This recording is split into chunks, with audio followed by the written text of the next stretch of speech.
ഞങ്ങൾ ആദ്യമായിട്ട് അവിടെ ജോലിക്ക് കയറിയപ്പോൾ DMM ഞങ്ങളുടെ അടുത്ത് ഇങ്ങോട്ട് പറഞ്ഞത്, നിങ്ങൾ കസ്റ്റമേഴ്സിന്റെ പേയ്മെന്റ് ഒക്കെ നിങ്ങൾ നിങ്ങളുടെ അക്കൗണ്ടിൽ മേടിച്ചാൽ മതി, കാരണം എൻ്റെ അക്കൗണ്ടിൽ മേടിച്ചാൽ എനിക്ക് ഇടയ്ക്കിടയ്ക്ക് ബാങ്കിന്റെ ഇഷ്യൂസ് വരുന്നുണ്ട്. ആദ്യം നമ്മുടെ അടുത്ത് അങ്ങനെയാണ് പറയുന്നത്, നിങ്ങളുടെ അക്കൗണ്ടിൽ മേടിച്ചാൽ മതി, എന്നിട്ട് വീക്കിലിയോ മന്ത്ലിയോ ഞാൻ എപ്പോഴാണോ വരുന്നത് ആ സമയത്ത് നിങ്ങൾ എനിക്ക് ക്യാഷ് ആയിട്ട് കയ്യിൽ തന്നാൽ മതി എന്നാണ് DMM നമ്മളെ അറിയിച്ചിരുന്നത്. പിന്നെ കുറേ നാൾ കഴിഞ്ഞപ്പോൾ നമ്മൾ എങ്ങനെയെന്ന് പറഞ്ഞാൽ എന്ത് പറഞ്ഞാലും ഇങ്ങനെ അടിച്ചമർത്തുന്ന സംസാരം, ജാതീയമായിട്ട് അധിക്ഷേപിക്കുന്നത്. ഓഫീസിൽ വെച്ച് ഞങ്ങളുടെ അടുത്ത് പറഞ്ഞിരുന്നതാണ്, നിങ്ങൾ ഇത് സമ്മതിച്ചേ പറ്റും, ഞങ്ങൾ അവർ ഭീഷണിപ്പെടുത്തിയാണ് ഈ കാര്യം ഞങ്ങളെ കൊണ്ട് സമ്മതിപ്പിക്കുന്നത്. നീ അങ്ങനെയല്ലല്ലോ നേരത്തെ പറഞ്ഞത്. സത്യം പറഞ്ഞാൽ നമുക്കിത് ക്ലീൻ ആയിട്ട് ഡീൽ ചെയ്യാം.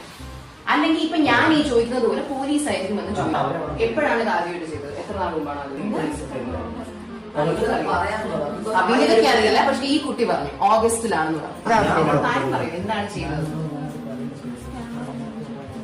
സ്കാനർ വേറെ, നിങ്ങളുടെ സ്കാനർ, നിങ്ങളുടെ കോഡ് നിങ്ങൾ സ്കാനറായിട്ട് പ്രിന്റ് ചെയ്ത് കടയിൽ ഫോണില് ആൾക്കാർ സ്കാനർ ചോദിക്കുമ്പോൾ നിങ്ങൾ എന്ത് വിചാരിച്ചു? നിങ്ങളുടെ ഒരു കുറ്റബോധം തോന്നി, കുറ്റബോധം തോന്നിയോ? എന്നിട്ടാണോ ചെയ്തുകൊണ്ടിരുന്നത്? തെറ്റ് പാളി. നിങ്ങൾക്ക് ആ കാശ് കിട്ടിയാൽ നിങ്ങൾ 3 പേര് ഈക്വലി ഡിവൈഡ് ചെയ്താണോ എടുത്തത്? എല്ലാ പൈസയും കംപ്ലീറ്റ്ലി ഡിവൈഡ് ചെയ്താണ്.